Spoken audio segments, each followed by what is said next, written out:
It's time to look at our next character, which we have to look at a lion, which is the king of the beasts. That right there was the ending of my most recent, not remake, Macy's Parade Balloon episode, bringing Snuggles the bear.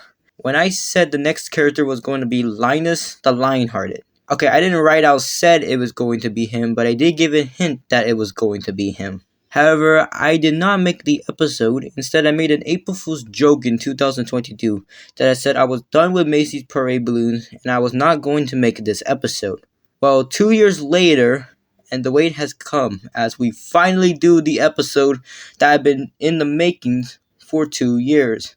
As we see Linus the Lionhearted as he was a giant balloon in the Macy's Thanksgiving Day Parade. Linus made his parade debut in 1964 with Post Cereals as a sponsor. As for his design, it's a generic design of Linus. What can I say? However, his face kinda looks like, well, I'll just show this clip. Looks like he's on drugs. To promote this balloon flying in the parade that year, Eggins Productions and General Food produced a special episode of the Linus the Lionhearted show. In the episode Macy's Thanksgiving Day Parade Balloon, which it features Linus himself, Billy Bird, and later in the episode Sugar Bear, tried to inflate the Linus balloon and later fly it to New York City in time for the parade. Anyways, this character appeared 20 times throughout the parade's history, even after his show ended in 1965 and the reruns ended in 1969. I guess Linus was a huge crowd pleaser. And although Linus got to be in the parade for many years, there was only one time he was removed from the parade, which was the 1971 parade when he was grounded due to extreme high winds. And since this character appeared throughout the 60s and 70s, there is no way I have those footages of those NBC broadcasts, as the majority of the pre-1981 parades are pieces of lost media, so of course I don't have them. But the ones we do have are 1976, 1980, 1981, 1982, and 1983, with the latter being retired after that year. Oh, there he is, Linus the Lionhearted. He's 55 feet high, and you're seeing from way up in our helicopter shot. The lion that's the biggest lion of them all, and that's the truth. The king of the jungle, and here he comes. Get a chance there to see the big crowd surrounding our parade today. A great shot from the helicopter. And here comes Linus.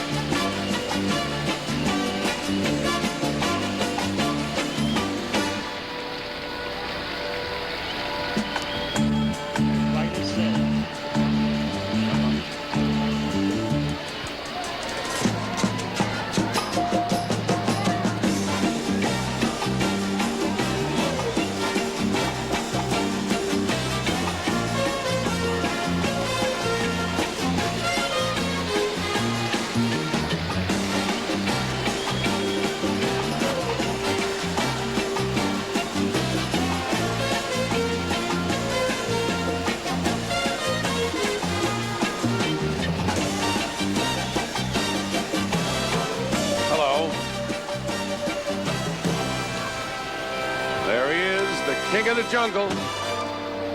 All 55 feet of him. Linus the Lionhearted.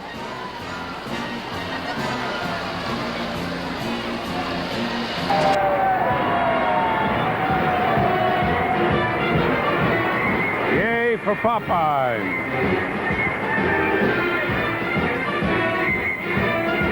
Hey, if you think kings and queens and royalty are a thing of the past, hold on a minute. This parade is the home of one of my all-time favorite kings, Linus the Lionhearted, king of the beasts. Why, just take a look at his majesty, that posture, the royal mane, and that expression on his face. It combines the wisdom of Solomon and the collective appetites of the Los Angeles Rams. Can you imagine if you had to fill him with chopped steak instead of helium? It would take about 9,000 cubic feet of hamburger to do the job. That would fill a king-size shopping bag. Happy Thanksgiving, Linus.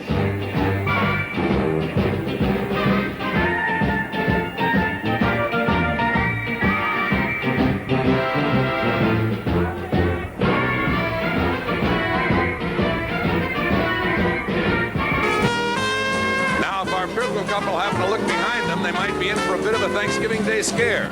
Certainly a lion of any size would be something to be wary of. In fact, they'd have spotted Linus in the woods. I think they would have been back on the first boat to England. But we know better, don't we? What would our parade be without Linus the Lionhearted? One of the most beloved and spectacular of the incredible balloons to be seen coming down Broadway this morning. And as befits royalty, Linus, of course, being the king of the beasts, this morning he has the distinction of being the very first giant balloon in the parade lineup. And is he proud?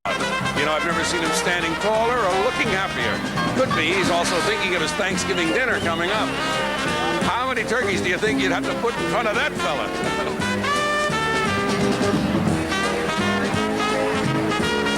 Nancy McKeon and Kim Field and Broadway's Great Ann Miller all perform here, coming up. Thank you, Beaverton. Look right behind you. Yep, you're right. Linus the Lionhearted. He's noble. He's yellow. He's the king of beasts. But I guess it's easy to be the king of beasts when you have your loyal subjects to drag you around. 43 of his loyal subjects are holding down his 3,400 square feet of helium there, right? Making sure that Linus doesn't float away. But I guess essentially he can reign wherever he wants at that size. How does the old joke go? What does a lion that size do? Anything he wants. We'll come back. Lots more of the Macy's Thanksgiving Day Parade to come. Stick around. Coming up, Heidi Saw and the National Dance Institute presents a nightmare ballet on a most spectacular float. Just ahead. And now, making his entrance into Herald Square, here comes a bit of Thanksgiving royalty. The King of Beasts. There's the fanfare, Linus the Lionhearted. He always seems to enjoy taking his morning stroll down Broadway. It builds up a good appetite. At the same time, I'm told he could still use an invitation to Thanksgiving dinner. Of course, before you decide to start being too generous, Brian, don't invite him, because you got to think of how much that lion could eat. Well, you got to remember, I eat breakfast with Willard, so I mean... I see. You're trained. We'll take more than their share. In case you hadn't noticed, I haven't exactly been starving either. Well, this is his 21st appearance in the Macy's Thanksgiving Parade, and I got to say, he's looking better than ever, even wet. The balloons are terrific. You know? Aren't they wonderful? If people only knew that just how much trouble they are to get done. I mean, what they do is they clear out a section of the park, and it's around, I think, the 77th, behind the museum. And they come there, and they have the tarps, just like you lay down for the baseball games. They put those tarps down there, and they actually section off the pieces of balloon, and then they come around and try to inflate it. And what does it take? Something 4,000 tons of helium and air? It's amazing. And not only that, they have to keep checking the barometric pressure, and they have to keep checking what the weather conditions are going to be like. And as you saw, it started to rain at the beginning of the parade, then it stopped, then it started again, and now it's pretty much pouring out there now. Yeah, it looks like an attractive job to handle one of. After 8 years of an absence, Linus was brought back in 1991 as he was one of the giant balloons brought back to celebrate Macy's Thanksgiving Day Parade's 65th anniversary, along with Happy Dragon, another Goodyear balloon, Raggedy Ann, and Betty Boop. However, it was a crazy return for Linus because the winds managed him to go left and right throughout the parade, especially when he was turning the corner to 34th Street.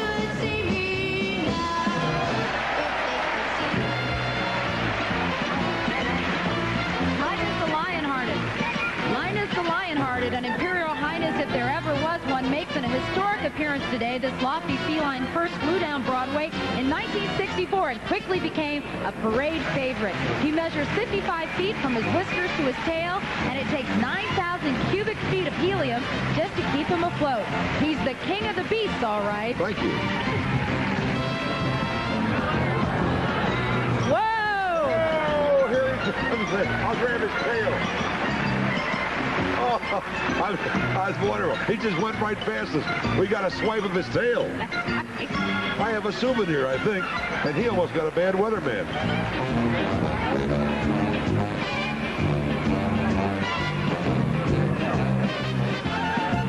Despite his comeback in 1991, Linus was immediately retired after this parade, now making a total of 21 appearances. Finally, after 2 years since I announced this character, it's finally over. Linus the Lionhearted episode has now been completed. And although Thanksgiving has been over, this doesn't mean this is the end of Macy's Parade Balloons, as I got one more character left before I close this chapter of my channel. So get ready this December, the final episode of Macy Parade Balloons.